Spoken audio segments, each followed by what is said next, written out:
d'être à l'écoute de RFI. Il est minuit et demi à Paris et Lusaka, 22h30 à Bamako et en temps universel. Et la dernière édition d'Afrique Soir, présentée par Alexis Guilleux. Bonsoir Alexis. Bonsoir Vincent, bonsoir à tous. À la une ce soir, jour de vote en Zambie. Élections municipales, législatives et présidentielles ce jeudi dans un climat extrêmement tendu. La campagne électorale marquée par de nombreuses violences, notamment à l'encontre de l'opposition. Le recul du groupe État islamique à Sirte en Libye. 3 mois après le début de l'offensive, les forces alliées au gouvernement d'union nationale ont récupéré le centre de commandement des djihadistes dans cette ville. Au sommaire également, les affrontements entre CMA et Gatia se sont poursuivis dans la région de Kidal, dans le nord-est du Mali. Nouvelle journée de heurts qui inquiète les autorités maliennes. Le gouvernement y voit une menace sur l'application de l'accord de paix. Et puis les autorités centrafricaines qui mettent en garde la population.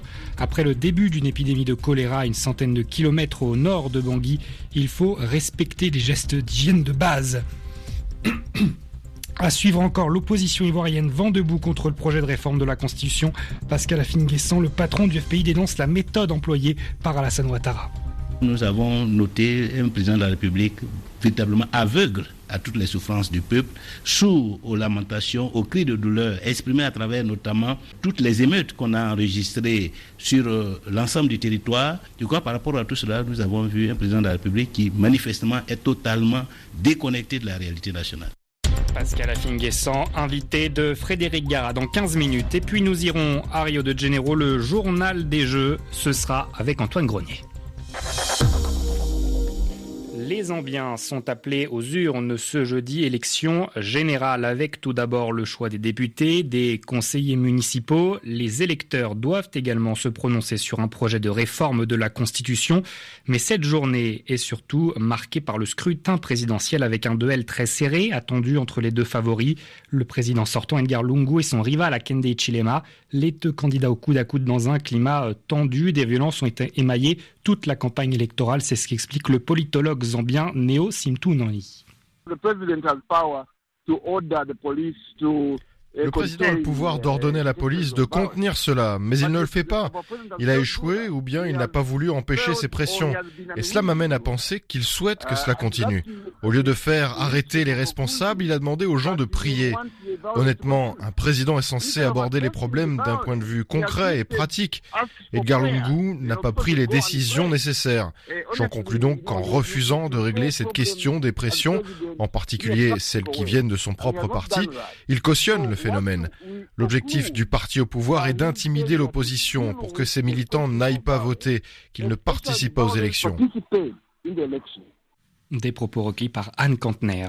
Une nouvelle étape dans la lutte contre le groupe État islamique à Sirte en Libye. Les forces fidèles au gouvernement d'union nationale ont annoncé s'être emparés du complexe de conférence de Ouagadougou, un lieu considéré comme le centre de commandement des djihadistes dans la ville côtière. Dimanche, les forces pro-gouvernement avaient lancé un compte à rebours pour s'emparer de ce bastion. Après plusieurs jours de combat, c'est donc chose faite, une avancée significative. Ouda Ibrahim. Cet immense complexe situé au cœur de la ville est le lieu emblématique de l'EI à Sirte et il est maintenant aux mains des combattants de l'ouest de la Libye qui sont actuellement en train de sécuriser le lieu. Depuis plusieurs jours, le centre de Ouagadougou était à portée de leur feu. Un peu plus tôt dans la matinée, ils avaient déjà repris l'hôpital d'Avicenne, mitoyen de ce centre, ainsi que l'université de Sirte. Selon Reda Issa, le porte-parole médiatique de l'opération, on compte 40 morts parmi les membres de l'EI. Les autres djihadistes ayant fui vers d'autres quartiers de Sirte, toujours sous leur contrôle. Le porte-parole évoque 3 frappes de l'aviation américaine aujourd'hui. Elles ont visé 3 voitures piégées laissées par le groupe djihadiste, mais il refuse d'indiquer si des forces américaines ou britanniques sont intervenues au sol aux côtés de combattants libyens à Sirte. Il estime à 2500 le nombre de combattants anti-EI dans la ville. Ce soir, l'organisation État islamique contrôle toujours 4 secteurs stratégiques de Sirte, 3 quartiers résidentiels, le quartier 1, 2 et 3 et le second palais des hôtes adjacent au port. Le port étant, lui, aux mains des forces de Tripoli. En Mauritanie, le procès des militants anti-esclavagistes s'est poursuivi ce mercredi en présence des prévenus au tribunal. Ils mettent donc fin à leur boycott démarré la veille. Le premier prévenu a été auditionné, mais la défense a fait stopper l'interrogatoire. Le gouvernement malien s'inquiète, lui, d'affrontements qui font planer une grave menace sur l'application de l'accord de paix après de nombreuses heures ce mercredi à une centaine de kilomètres de Kidal. Ils ont duré jusque dans l'après-midi. Le gouvernement déplore des morts sans que l'on connaisse le bilan officiel. Comme hier et comme le mois dernier, ces violences opposent la coordination des mouvements de l'Azawad au Gatia. Laura Martel. Les deux camps se renvoient la responsabilité des affrontements qui ont débuté hier après-midi sans donner de bilan. Selon Fahad Agmarmoud, porte-parole du Gatia, c'est une importante colonne de véhicules de la CMA venue majoritairement de Kidal qui a attaqué leur position. La CMA confirme avoir envoyé une patrouille et des renforts vers Adjalal, mais il s'agissait de protéger les populations contre les exactions du Gatia, illustrées par des images récemment diffusées sur les réseaux sociaux, affirme Al-Mouag Mohamed. D'après ce porte-parole, c'est le Gatia qui a pris l'initiative d'attaquer. Gatia et CMA s'accordent toutefois pour critiquer la force onusienne au Mali. Quand elle nous a demandé de ne pas entrer à Kidal, la MINUSMA a dit qu'elle veillerait à ce que la CMA ne nous attaque pas depuis cette ville. Comment a-t-elle pu laisser un convoi si important partir de Kidal sans réagir ? s'étonne Fahad Agmarmoud. La CMA, elle, dit avoir demandé à la MINUSMA de se rendre dans la zone d'Adjalal pour protéger les civils et enquêter sur les exactions, en vain. Et les deux groupes d'adresser ce reproche commun. La MINUSMA doit prendre ses responsabilités de garant du respect de l'accord de paix et dire clairement qui est à l'initiative des affrontements. Jusqu'ici, la force onusienne n'était pas joignable pour commenter. L'actualité au Mali, encore avec ce retour à Bamako. 400 migrants maliens qui étaient bloqués à Tamanrasset en Algérie ont été rapatriés dans leur pays. Ils avaient pris la route avec l'espoir de gagner l'Europe, mais leur rêve s'est brisé après leur rencontre avec des passeurs. Après une semaine de voyage à travers le Mali, Anthony Fouchard les a rencontrés à la descente de leur bus à Bamako. De jeunes migrants maliens se photographient devant le bus qui vient de les ramener à Bamako. Ils ont quitté le Mali en espérant trouver du travail. Beaucoup sont tombés sur des passeurs peu scrupuleux. Certains ont tout perdu, comme Kassim Diakité. On ramasse tous tes bagages. Il y a les gens qui n'ont même pas un sac. Ils sont venus quitter à Tamanrasset jusqu'à ici. Un pantalon, une chemise, simple. On a brûlé tous les bagages, les téléphones, même les passeports, même les cartes d'identité, tout ça est perdu. Après 8 jours de périple en bus, il faut maintenant se faire recenser. Tous les migrants sont soignés et pris en charge. Le ministère du Développement social et de l'Action humanitaire se charge ensuite de les raccompagner dans leur famille. Abderrahmane Togoura travaille au ministère. Déjà depuis l'enregistrement, eux-mêmes, ils ont déjà des contacts ici au Mali. Ils savent déjà là où ils veulent aller. Nous allons prendre l'ensemble de ces informations et également avec de concert avec les compagnies de transport, nous allons les transporter jusque dans leur localité d'origine. Les opérations d'enregistrement doivent durer 3 jours, mais déjà certains échafaudent des plans pour repartir sur les routes dans quelques semaines. Anthony Fouchard, Bamako, RFI. Edem Kodjo n'a pas l'intention de démissionner. Le facilitateur du dialogue politique en République démocratique du Congo l'a réaffirmé ce mercredi à la suite de sa rencontre avec les évêques de RDC. Edem Kodjo récusé par le rassemblement de l'opposition. La République démocratique du Congo, toujours où la MONUSCO espère le retour d'Ida Sawyer dans le pays, si la situation le permet. La chercheuse de Human Rights Watch, dont le visa n'a pas été renouvelé, a dû quitter le pays après 8 années de présence sur le territoire. Le gouvernement congolais affirme qu'il s'agit d'une décision des services d'immigration. La Centrafrique fait face à une épidémie de choléra, annonce faite dans la journée de mercredi par les autorités de RCA. En fait, cela fait déjà quelques jours que le doute plane au-dessus de la localité de Djoukou, à une centaine de kilomètres de la capitale, Bangui. Selon les autorités, cette épidémie a déjà fait au moins une dizaine de morts. Le gouvernement assure avoir pris les dispositions nécessaires, mais interpelle les Centrafricains à respecter les règles d'hygiène de base pour ne pas favoriser le développement de l'épidémie. Écoutez la ministre de la Santé publique de RCA, Fernande Djengbo. Effectivement, nous avons eu l'information qu'il y a une épidémie de choléra qui est en train de sévir dans un village. Mais le gouvernement a déjà pris toutes ces dispositions avec l'appui des partenaires techniques et financiers pour pouvoir gérer cette épidémie. Et il y a l'UNICEF aussi qui appuie pour le côté purification de l'eau. Comme je vous l'ai dit, le choléra, c'est une maladie orofécale. Donc, il faut mettre à disposition de la population de l'eau potable. Donc, l'UNICEF a déjà pris ce volet en main. Nous demandons aux malades d'abord atteints de choléra de pouvoir faire les selles dans un récipient rien qu'à eux. Et maintenant, en cas de décès, que les parents ne manipulent pas les corps. Des propos recueillis par Esteban Galliano. Au Burundi, les 2 corps retrouvés dans la rivière Mubarazi n'ont toujours pas été sortis de l'eau. Une équipe du journal Iwachu a donné l'alerte dès dimanche. Les journalistes s'étaient rendus sur les lieux pour essayer d'en savoir plus sur la disparition de leur collègue Jean Bigirimana le 22 juillet dernier. Les forces de l'ordre avaient annoncé que les corps seraient récupérés ce mercredi, mais l'opération a de nouveau été repoussée, faute de matériel, explique le porte-parole de la police. Elle est censée avoir lieu ce jeudi. Le Burkina Faso s'inquiète de l'importation toujours plus importante de viande de poulet impropre à la consommation. Le week-end dernier, 11 tonnes de poulet congelé ont été retrouvées à Tenkodogo, c'est dans le centre-est du pays. Une cargaison en provenance du Togo qui a ensuite été brûlée sur place. Adama Maïga, le directeur de la santé publique vétérinaire au Burkina, raconte la saisie de cette marchandise. Le propriétaire du véhicule a refusé de s'arrêter à une injonction de la douane pour un contrôle. On les a poursuivis et quand on les a attrapés, en vérifiant, on s'est rendu compte qu'ils avaient cassé les cartons de poulet avec des cartons de tomates. C'est-à-dire ils ont mis ça au fond du camion et puis prendre des boîtes de tomates, mettre jusqu'au bord. Quand on ouvre, c'est les tomates seulement on voit. Comme ils ont forcé, donc la douane a voulu fouiller dans le camion et ils ont vu qu'il y avait du poulet à l'intérieur. Dans le camion, vous allez trouver des poulets brésiliens, vous allez trouver des poulets USA et des poulets hollandais et des poulets allemands. Donc, un véhicule non adapté au transport et les poulets doivent être conservés à moins de 18 degrés. Ils arrivent complètement décongelés et comme ça fait plus de 2 jours de voyage, et ça commence à sentir donc conformément à notre loi, un produit qui arrive décongelé ne peut pas être congelé pour être revendu. Des propos requis par Hélène. L'ONU interpelle le gouvernement éthiopien et lui demande de faciliter l'accès des régions Oromo et Amara à des observateurs internationaux.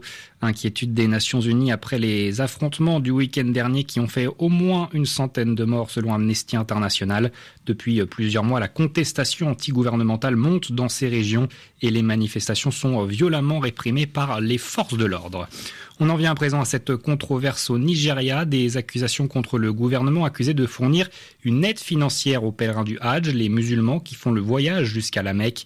Un coup de pouce financier très critiqué, tout d'abord parce que le Nigeria fait face à d'importantes difficultés économiques et puis la communauté chrétienne considère, elle, cette aide financière comme une injustice. Anne Kantner. Les premières critiques sont venues d'un journal local qui se dit choqué et rappelle que la religion est une affaire personnelle. Selon ce quotidien, la mesure a coûté 25 millions de dollars à l'État nigérian, un chiffre ni confirmé ni infirmé par le gouvernement qui se défend d'avoir aidé la communauté musulmane. La Commission nationale du Hajj explique que les autorités ont simplement garanti aux pèlerins le même taux de change qu'en février dernier lorsqu'ils avaient réservé leur voyage pour la Mecque. Un sacré coup de pouce tout de même car la monnaie nigériane s'est effondrée ces derniers mois et c'est d'autant plus gênant pour certains Nigérians que le président avait laissé entendre l'année dernière que ce système de subventions religieuses devait cesser. Mais pour sa défense, Muhammadu Buhari, musulman lui-même, explique qu'il n'avantage pas du tout une communauté en particulier. Il rappelle que les chrétiens, eux aussi, bénéficient d'aide. Près de 14 000 d'entre eux avaient pu bénéficier du même type de mesures en octobre dernier pour se rendre en pèlerinage à Jérusalem. Anne Kantner. Human Rights Watch interpelle le gouvernement angolais et lui demande d'enquêter sur la mort d'un jeune adolescent de 14 ans. Samedi, il a été abattu par des militaires au cours d'une manifestation. Le directeur de l'ONG pour l'Afrique affirme que les militaires ont tiré à balles réelles sur les manifestants et demande donc aux autorités de poursuivre les responsables. Plusieurs milliers d'ouvriers sud-africains en grève aujourd'hui, des travailleurs des centrales électriques du fournisseur public Exxon qui demandent une hausse de leur salaire. Un arrêt de travail maintenu alors que la justice a interdit ce débrayage. Les syndicats accusent par ailleurs l'entreprise de mieux payer les travailleurs blancs que leurs collègues noirs. Des négociations sont en cours. Actualité sociale également au Togo, où les employés de la Société Nouvelle des Phosphates du Togo sont en grève depuis mardi. Un mouvement de 72 heures pour réclamer une amélioration des conditions de travail. Vous écoutez RFI, il est 22h44 en temps universel, minuit 44 ici à Paris. Alexis Guilleux. Merci d'être avec nous à l'écoute de la radio du Monde Afrique Soir. Dernière édition. Dans le prochain quart d'heure, nous irons à Rio de Janeiro. On fera le point sur cette nouvelle journée de Jeux Olympiques qui touche à sa fin. Le journal des Jeux, ce sera avec Antoine Grenier. Mais avant cela, notre invité. Et on reparle ce soir de la réforme constitutionnelle en Côte d'Ivoire, un projet porté par le président Alassane Ouattara qui en a présenté les grandes lignes la semaine dernière. Oui, mais le chef de l'État fait face à une fronde de l'opposition. Une coalition d'opposants a d'ailleurs boycotté ce matin, mercredi matin, une réunion avec le ministre en charge du dialogue politique. Pour en parler, l'invité d'Afrique Soir, c'est Pascal Affinguessan, le chef du Front populaire ivoirien, le principal parti d'opposition en Côte d'Ivoire. Il répond aux questions de Frédéric Gara. Pascal Affinguessan, bonjour. Bonjour. Au lendemain du discours du président Ouattara à la Nation, vous avez publié un communiqué au nom du FPI. Un président qui, dites-vous, est frappé de cécité, de surdité et d'impuissance. C'est ça. Je crois qu'à travers le discours, nous avons été véritablement choqués de constater que le président reste sourd à tous les messages que lui envoie l'opposition par rapport à la réforme constitutionnelle que nous voulons inclusive, pour laquelle nous voulons au minimum une commission constitutionnelle regroupant toutes les entités représentatives de la nation ivoirienne, de manière à ce que ce projet soit un projet légitime, un projet participatif, un projet qui permette à la Côte d'Ivoire de tourner la page de toutes les violences, de toutes les incompréhensions que nous avons connues dans le passé. Malheureusement, en contradiction de cette volonté générale, le président de la République veut faire un passage en force, a mis en place sa commission d'experts, son comité d'experts. Il conduit de façon unilatérale et dirigiste le processus d'élaboration de la nouvelle constitution, par rapport à quoi nous avons marqué notre désaccord. La cécité aussi se manifeste à travers les réponses apportées à toutes les revendications évoquées depuis plusieurs mois, les revendications des classes sociales, des syndicats, de la population, la cherté de la vie, la hausse des factures d'électricité, l'appauvrissement généralisé. Et par rapport à cela, nous avons noté un président de la République véritablement aveugle à toutes les souffrances du peuple, sourd aux lamentations, aux cris de douleur exprimés à travers notamment toutes les émeutes qu'on a enregistrées sur l'ensemble du territoire. Je crois par rapport à tout cela, nous avons vu un président de la République qui manifestement est totalement déconnecté de la réalité nationale. Vous dites que le président Ouattara et le comité d'experts ne consultent pas l'opposition et la société civile pour mettre au point cette nouvelle constitution. Or, il a dit lors de son discours qu'il y avait eu une large concertation de toutes les parties prenantes. Vous n'êtes pas d'accord avec cela? Vous inscrivez en faux? Pas de concertation. Il y a une opération menée de façon dirigiste par un comité d'experts. Or, l'élaboration d'une constitution n'est pas une affaire d'experts, c'est une affaire de la nation, une affaire du peuple. C'est le peuple qui doit dire ce qu'il veut. Et lorsque nous avons identifié toutes ces questions fondamentales, qu'un comité d'experts peut les traduire en loi. Mais ce n'est pas à un comité d'experts d'élaborer une constitution, de donner à un peuple une constitution. C'est le peuple lui-même qui se donne une constitution. Est-ce que vous seriez d'accord pour dire, toutefois, avec le président Ouattara, que cette constitution qui existe, celle-ci, est confligène? C'est le terme qu'il utilise, notamment pour parler de l'article 35, qui effectivement est un article qui est très discuté, qui a entraîné les effets qu'on sait. Est-ce que vous êtes d'accord pour dire qu'il faut revoir cette constitution ou la modifier?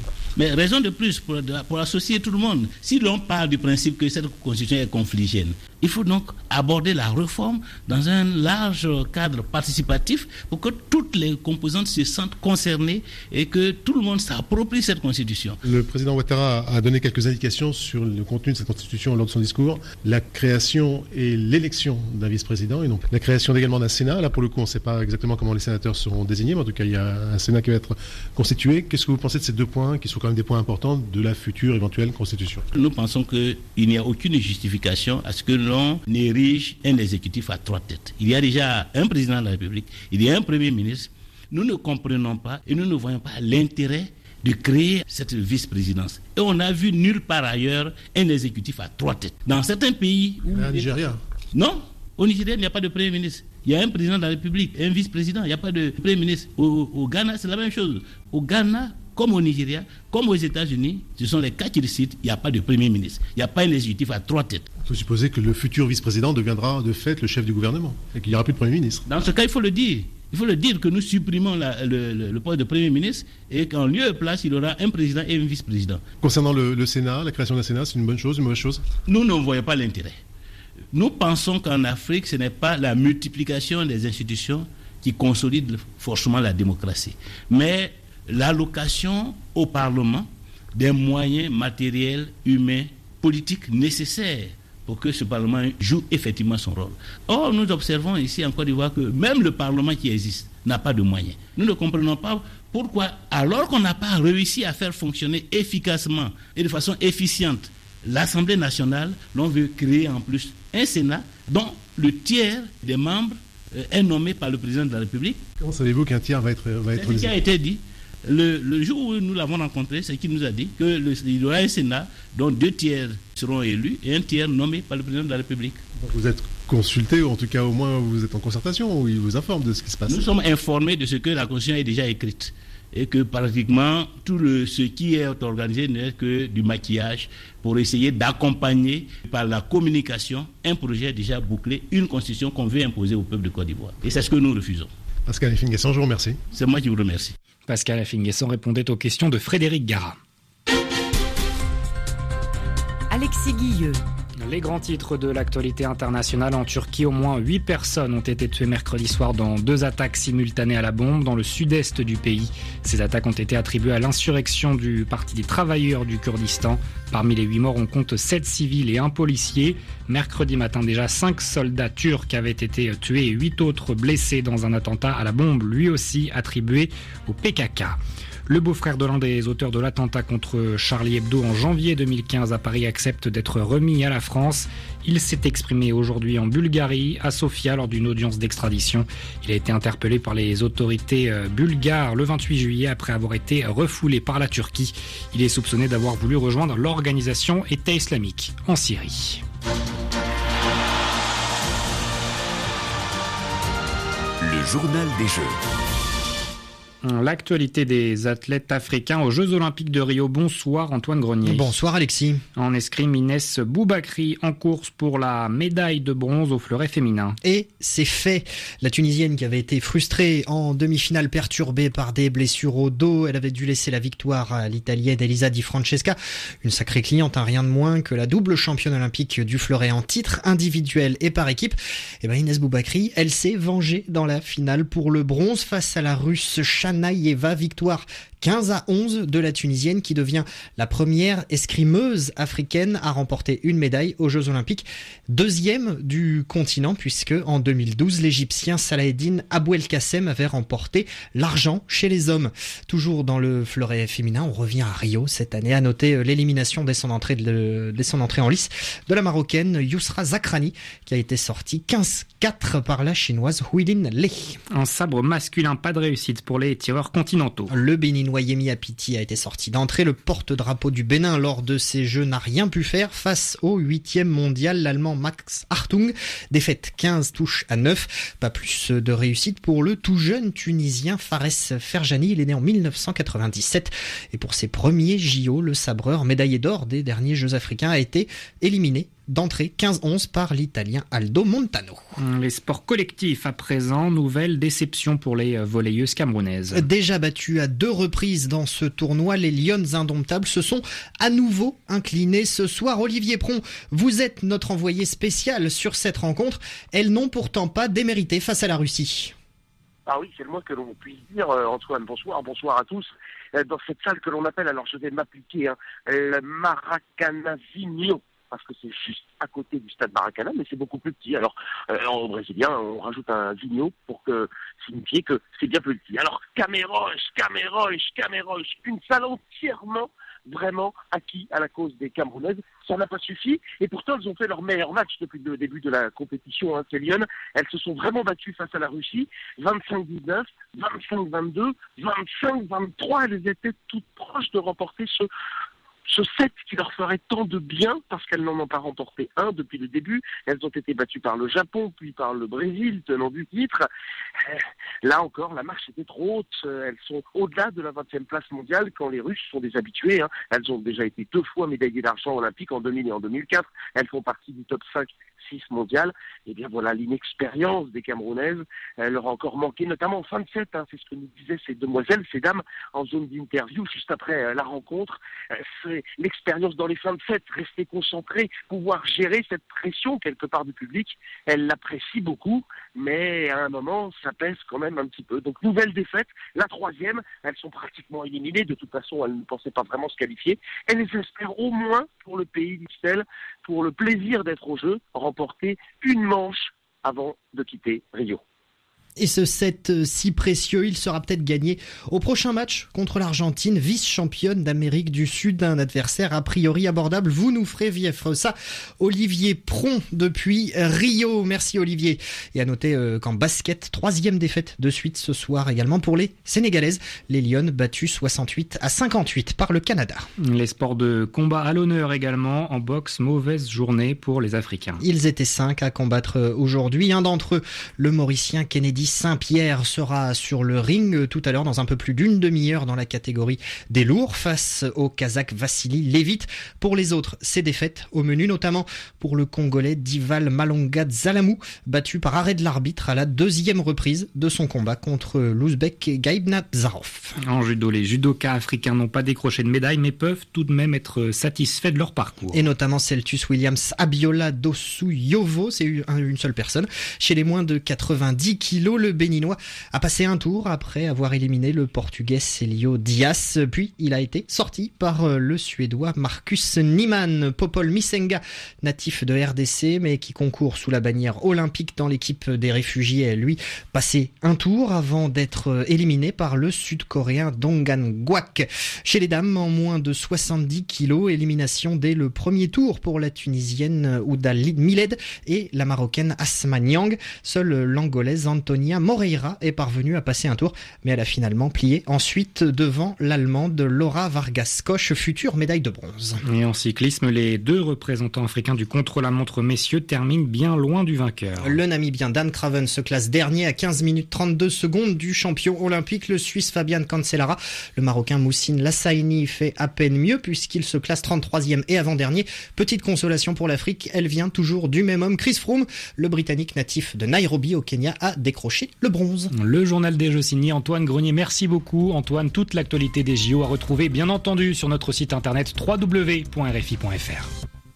Suivez le zapping d'appels sur l'actualité avec Orange Money, leader du transfert d'argent et du paiement de factures via mobile. Ce matin, vous réagissiez sur la situation en Libye. L'opération pour reprendre la ville de Sirte aux mains du groupe État islamique est-elle une première étape vers la stabilité ? Écoutez vos réactions. Les Occidentaux ont soutenu des groupes djihadistes dès le départ avec la bénédiction des pays arabes pour renverser le colonel Kadhafi alors que la Libye se portait très bien. Est-ce qu'on peut établir la démocratie à l'occidental partout ? Des pays qui sont dirigés de façon tribale. Je pense que le type de régime qui existait avant, à l'époque de Kadhafi, était le meilleur pour moi. À chaque pays, chaque région, sa réalité culturelle. Le général Haftar, qui a été en relation avec la CIA, a contribué au renversement de Kadhafi. Les États-Unis, l'Égypte, la Turquie et les Nations Unies sont en train de vouloir décider la réalité sur le terrain. Et le peuple libyen ne ferait qu'en souffrir parce que c'est justement un problème de contrôle politique par les grandes puissances. On voit la population civile prise en tenaille entre le terrorisme de Daesh et les bombardements. Donc c'est une propagande qui accuse les Occidentaux de vouloir envahir la Libye pour mettre la main sur les installations pétrolières. Tout ça a explosé avec la mort de Kadhafi, qui n'était même pas au gouvernement. C'était un nationaliste, une personnalité qui voulait la grandeur de la Libye et aussi la grandeur de l'Afrique. C'était pas un personnage aussi sanguinaire qu'on a bien voulu le présenter. Les Libyens aimaient Kadhafi. Kadhafi n'était ni représentant ni rien, il ne représentait que lui-même. Il était un fou qui avait le pouvoir. L'ANP, l'Armée nationale populaire, et ses soldats sont toujours prêts aux frontières algéro-libyens. Je soutiens la proposition de la diplomatie algérienne qui appelle de régler le problème entre Libyens via le dialogue.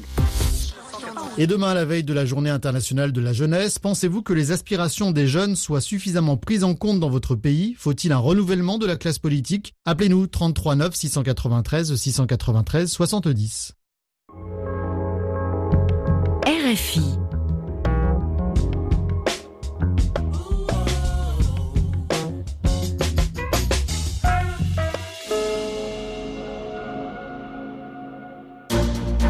Jusqu'au 21 août, vivez les Jeux Olympiques de Rio sur RFI. Suivez avec nos envoyés spéciaux les journaux des JO, nos reportages, nos éditions spéciales, des interviews, des analyses et les cartes postales des Jeux. La radio du monde se met à l'heure de Rio pour vous faire vivre la quinzaine olympique. Jusqu'au 21 août, RFI est la radio des Jeux.